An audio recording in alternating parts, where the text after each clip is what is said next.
बोल बम जय शिव।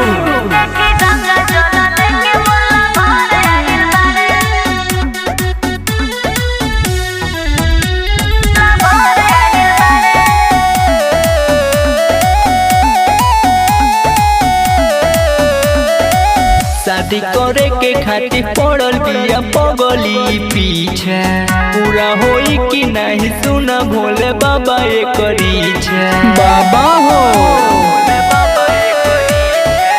शादी करे के खातिर पड़ल बिया पगली पीछे, पूरा होई कि नहीं सुन भोले बाबा एक इच्छा।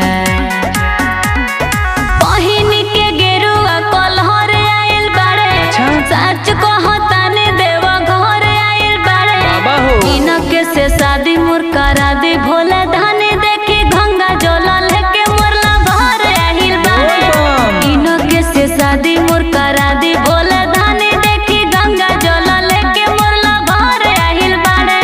हे बाबा सुनी ना शादी करब हो बाबा शादी करब हो ई नहीं के नाम के बाबा हम मंगिया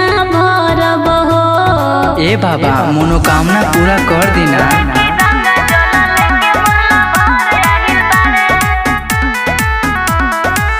हमारे ला भूखल बिया सोमवारी, हम करे ओइने बाबा जल डारी।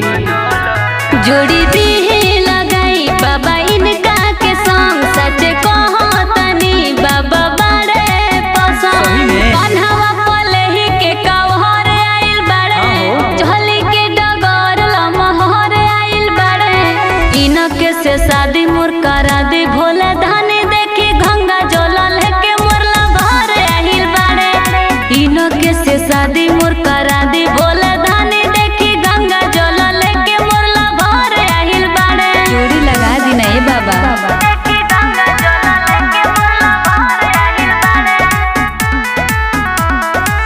रौरे तमई भंडारी भोला, खुशी से भर दिए बाबा जोला। जोड़ी नहीं लगी तो मर जाएब कुआर, इच्छा पूरा कर दी भोले बाबा हमार। पगड़ी बांध के अपना शहर आइल बाड़े, लकी लखन रौरे तोहर आइल बाड़े। इनके से शादी मोर करा दे भोला धानी देखी गंगा जल लेके मोरला घर आइल बाड़े। इनके से शादी मोर करा दे भोला धानी देखी गंगा जल लेके मोरला घर आइल बाड़े। शादी करा दी ना ए बाबा।